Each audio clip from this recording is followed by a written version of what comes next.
한국이 만든 초음속 전투기 KF-21의 개발 진행이 매우 순조롭게 진행되고 있습니다. 실제로 앞서 2월 KF-21 첫 복좌 시제기의 최초 비행을 단번에 성공한 데 이어 초음속 비행 능력과 야간 비행 성능을 입증하기도 했는데요.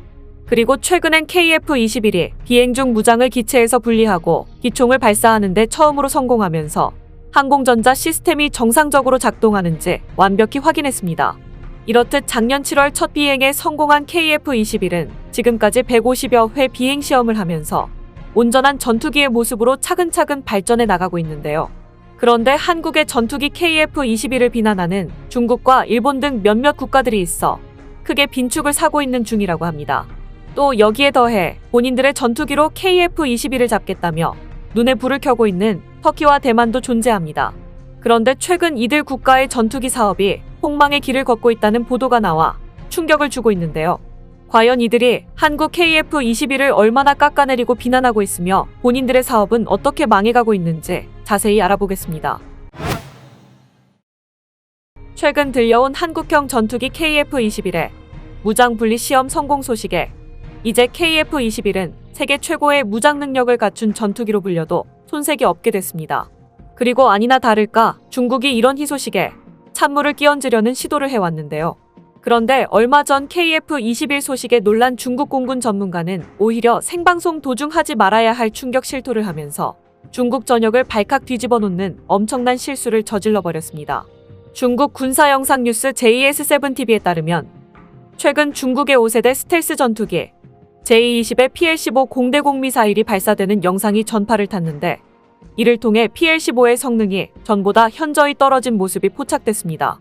불과 10여 년 전만 하더라도 중국은 미국의 암남을 뛰어넘는 세계 최고의 장거리 공대공 미사일이라며 자신만만해하는 등 PL-15 사거리 350km, 마하 6 이상이라고 대대적으로 홍보했지만 이번에 그 거짓말이 들통나버린 겁니다.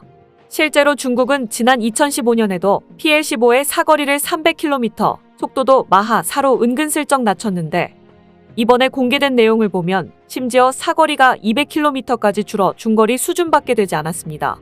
그런데 중국의 일련의 행동을 보면 최근 공개된 사실도 가짜일 가능성이 매우 높은 상황으로 보이는데요. 설사 PL-15가 암남급의 사거리를 갖췄다고 억지로 인정해줘도 J-20에 탑재된 레이더 성능을 보면 미사일이 있으나마나한 상황에 처해 있다고 볼 수밖에 없는 현실입니다. 현재 J-20에 탑재된 KL-J5 레이더는 중국이 개발한 것으로 중국은 1800개의 TR 모듈이 탑재되어 있다고 자랑했었습니다. 그런데 모듈의 성능을 뜯어보면 형편없는 수준으로 실제로 구형 소재를 사용했기 때문에 표적에 대한 탐지 능력이 매우 떨어집니다. 따라서 사실은 아니지만 PL-15의 사거리가 암남급이라고 치더라도 레이더 탐지 능력이 떨어지기 때문에 PL-15의 미사일은 무쓸모나 다름없는 겁니다.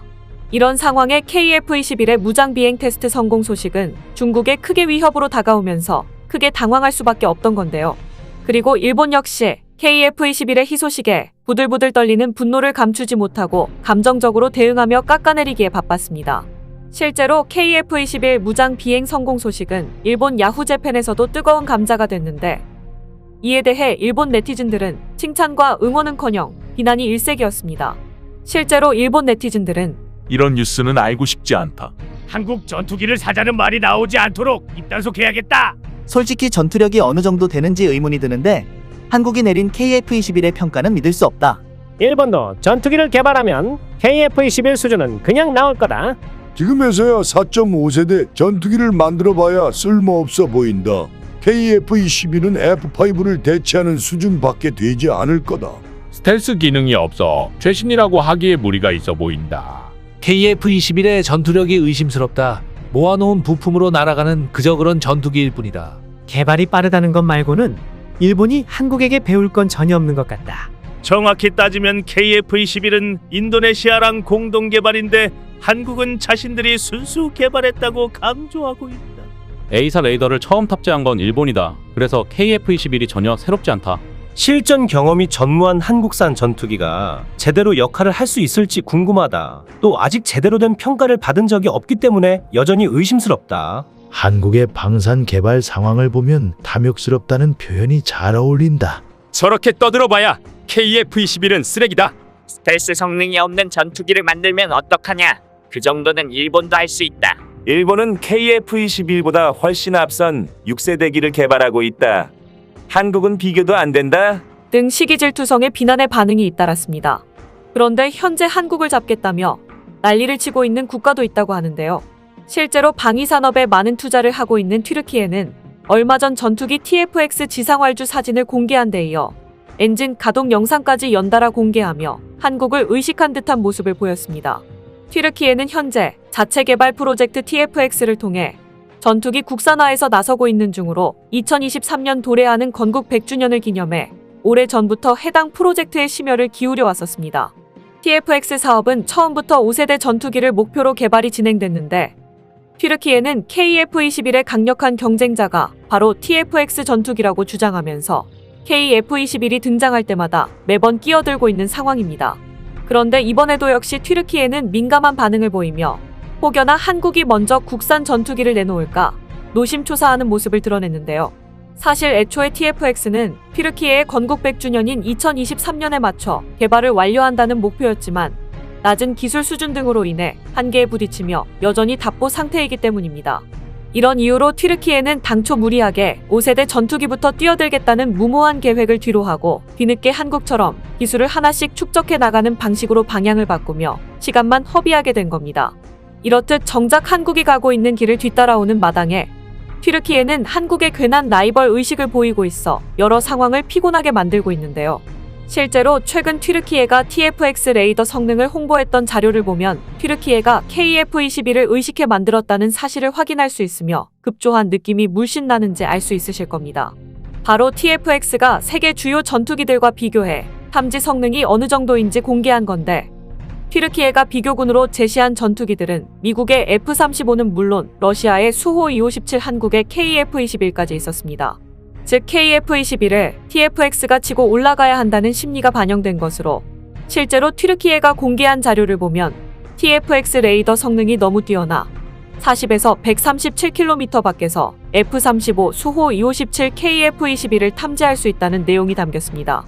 그런데 사실 튀르키예는 불과 2년 전까지만 하더라도 항공기 부품 하나 만드는 데에도 버거워했는데 단시간 동안 어떻게 F-35와 KF-21을 뛰어넘는 레이더를 뚝딱 만들 수 있었는지 의문이 드는데요.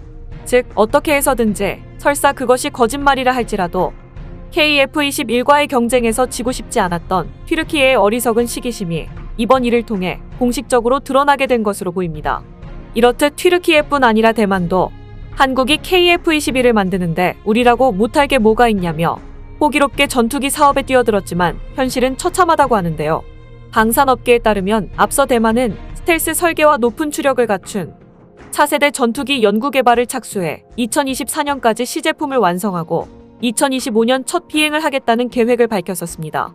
하지만 최근 차세대 방위 전투기인 ADF 사업이 좌초되면서 이런 계획은 물거품이 될 것으로 보이는 상황입니다. 실제로 대만은 양안 긴장이 높아지자 KF-21과 비슷한 컨셉인 5세대 스텔스 전투기로 발전할 수 있는 차세대 전투기를 내년까지 완성하겠다는 계획을 가지고 개발에 착수한 상태였습니다. 시제품 설계는 대만 중산과학기술원에서 이뤄졌고 KF-21 전투기가 사용할 F414G 400 엔진을 쓰기로 했는데 KF-21처럼 스텔스 형상으로 외형을 설계하는 구상이었습니다.